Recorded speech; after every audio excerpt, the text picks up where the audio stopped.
ശ്രീ അജിത് കുമാർ, എത്ര ഷാർപ്പായാണ് സുധീരന്റെ വാക്കുകൾ എന്നുള്ളത് കേൾക്കൂ. നിലവിലെ സാഹചര്യത്തിൽ അദ്ദേഹം ഈ ഹിന്ദുത്വ എന്ന വിഷയം ഉയർത്തുന്നത് അയോധ്യ കൂടി ചേർത്താണ് നമുക്കറിയാം. പക്ഷേ കോൺഗ്രസിന്റെ മൃദു ഹിന്ദുത്വ സമീപനം അയോധ്യയിൽ തുടങ്ങി അയോധ്യയിൽ അവസാനിക്കുന്നതല്ല.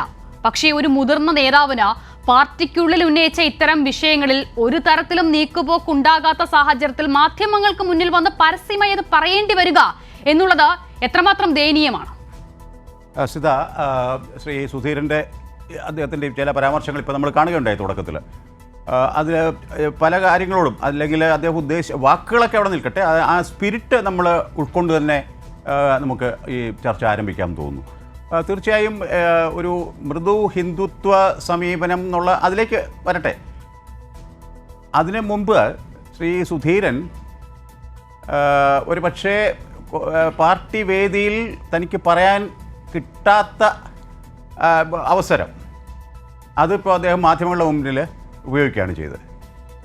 അപ്പോൾ അദ്ദേഹം പറഞ്ഞു വരുന്നത് മൃദു ഹിന്ദുത്വ സമീപനം കോൺഗ്രസിനെ എവിടെയും എത്തിക്കില്ല എന്നുള്ളതാണ്. കറക്റ്റാണ്, കൃത്യമാണത് എന്ന് തന്നെയല്ല. ഇപ്പോൾ ഏറ്റവും ഒടുവിലായിട്ട് നടന്ന 5 സംസ്ഥാനങ്ങളിൽ നടന്ന നിയമസഭാ തെരഞ്ഞെടുപ്പുകളിൽ നമ്മൾ കണ്ടതാണ്. ഒരുപക്ഷെ ഏറെ പ്രതീക്ഷ വെച്ച് പുലർത്തിയിരുന്ന മധ്യപ്രദേശിലും രാജസ്ഥാനിലും കോൺഗ്രസ് അടിപതറിയത് നമ്മൾ കണ്ടു.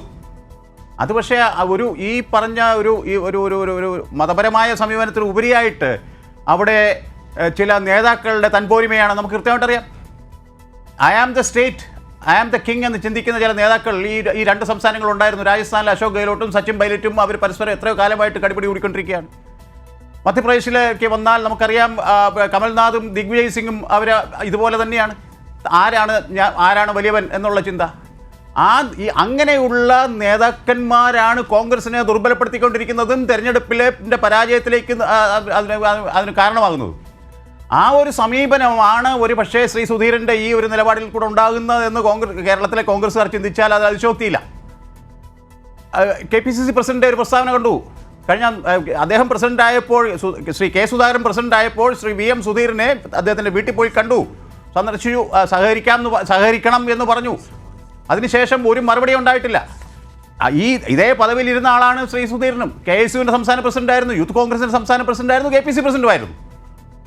എന്നിട്ട് അദ്ദേഹം തൻ്റെ സ്വതന്ത്രമായ നിലപാടിലേക്ക് പോകുമ്പോൾ അവിടെ ഈ പറഞ്ഞ തൻ്റെ ചില ആദർശങ്ങൾ ഇപ്പോഴും നഷ്ടപ്പെടുത്താതെ താൻ ഇവിടെ ഉണ്ട് എന്ന് വിളിച്ചറിയിക്കുന്നതിൻ്റെ ഒരു താല്പര്യമാണ് ഇതിൽ കൂടുതലും നിഴലിക്കുന്നത്. അജിത് കുമാർ, നോക്കൂ, ആ നിലയിൽ മാത്രം നമ്മൾ ഇതിനെ കാണുന്നത് ശരിയാണ്. ഒന്നാമത് അദ്ദേഹം മുന്നിലേക്ക് വെക്കാൻ ശ്രമിക്കുന്ന വിഷയം അയോധ്യ മുൻനിർത്തിയാണ്. അയോധ്യയിലേക്ക് അതിനെ ചുരുക്കേണ്ടെന്ന് നമ്മൾ പറഞ്ഞാൽ പോലും നിലവിൽ അതാണ് സാഹചര്യം എന്നുള്ളത് പകൽ പോലെ വ്യക്തമാണ്.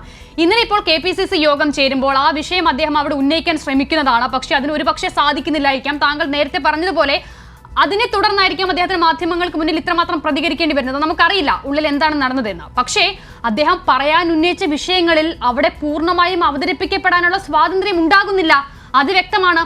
അതിനെ തുടർന്ന് അദ്ദേഹം നേരത്തെ പോകേണ്ട സാഹചര്യം വ്യക്തിപരമാണ്. പക്ഷെ അപ്പോഴും ആ യോഗത്തിന് ശേഷം KPCC അധ്യക്ഷൻ വാർത്താ സമ്മേളനം നടത്തി പറയുന്നത് അങ്ങനെയല്ല. അദ്ദേഹം മറുപടി പോലും കേൾക്കാൻ തയ്യാറാകാതെ പോയി എന്നുള്ളതാണ് ഇവിടെ പ്രശ്നം. മുതിർന്ന നേതാക്കൾ പറയുന്നത് അത് നേതൃത്വത്തിന് ഹിതകരമല്ലെങ്കിൽ അതിന് ചെവിക്കൊള്ളുന്നില്ല എന്നുള്ളതാണ്. അതാണ് സുധീരൻ ഈ മൃദു ഹിന്ദുത്വം വരെയുള്ള വിഷയങ്ങളിൽ അദ്ദേഹം ചൂണ്ടിക്കാട്ടുന്നത്. ഇതിനകത്തൊക്കെ ചില പേഴ്സണൽ ഈഗോസ് നമ്മൾ പറയാം, ചില വ്യക്തിപരമായ ചില ധാർഷ്ട്യങ്ങളും ചില നിർബന്ധ ബുദ്ധികളും ഒക്കെ ഇല്ലേ, അതും കൂടി ഇതിനകത്തുണ്ടെന്ന് നമ്മൾ കാണണം.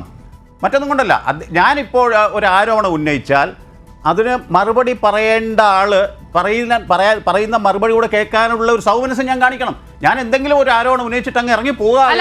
അവിടെയാണ് പ്രശ്നം. അദ്ദേഹം പറയുന്നത് അങ്ങനെയല്ല. ഞാൻ ആ വിഷയം പറഞ്ഞു, ആ വിഷയം പറയുന്നുണ്ട്, അപ്പോൾ അതിൽ താങ്കൾക്ക് മറുപടി തരേണ്ടതുണ്ട് എന്ന് അവിടെ തന്നെ ദീപാദാസ് മുൻഷി തന്നെ പറയുന്നുണ്ട്. ആ വിഷയത്തിൽ മറുപടിയും കേൾക്കുന്നു. അതിനു മുൻപേ ഈ വ്യക്തിപരമായ കാര്യമുള്ളതിനാൽ നേരത്തെ പോകണമെന്ന് പറഞ്ഞതാണ്. അതിനുശേഷം അത് അറിയിച്ചതിനെ തുടർന്ന് തന്നെയാണ് അദ്ദേഹം അവിടെ നിന്ന് ഇറങ്ങുന്നത് എന്നാണ് അദ്ദേഹം പറയുന്നത്. പക്ഷേ അങ്ങനെയല്ല ശ്രീ അജിത് കുമാർ, അങ്ങനെയല്ല.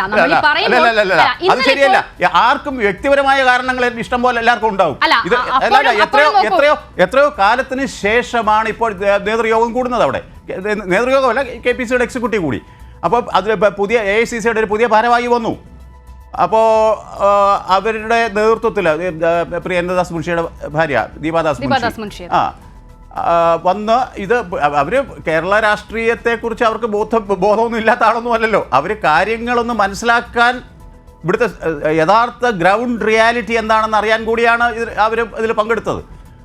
അപ്പോൾ തീർച്ചയായിട്ടും ശ്രീ സുധീറിനെ പോലുള്ള മുതിർന്ന നേതാക്കൾ കുറച്ചുകൂടി ഈ പറഞ്ഞ ഈ ചില ഈ പരാമർശങ്ങളുണ്ടല്ലോ, ചില ഈ മാധ്യമങ്ങളോട് ഞാൻ സംസാരിക്കുന്നു എന്ന് പറയുമ്പോൾ അതിനകത്തൊക്കെ ചില അപാകതകളുണ്ട്. അതായത് അത് ഈ പാർട്ടിക്കൊരു നിലപാടുണ്ടല്ലോ, ആ നിലപാടിനപ്പുറത്തേക്ക് ഏത് നേതാവ് വളർന്നാലും അത് പാർട്ടിക്ക് അത് താങ്ങാൻ കഴിയില്ല. ശരിയാണ്, അത് ശരിയാണ്. പക്ഷേ ഈ നിലപാട് എങ്ങനെ സ്വീകരിക്കപ്പെടുന്നു എന്നുള്ളതാണ് പ്രശ്നം. അവിടെയാണ് നമ്മൾ വീണ്ടും അയോധ്യയിലേക്കും ഈ മൃദു ഹിന്ദുത്വത്തിലേക്കൊക്കെ വരേണ്ടി വരുന്നത്.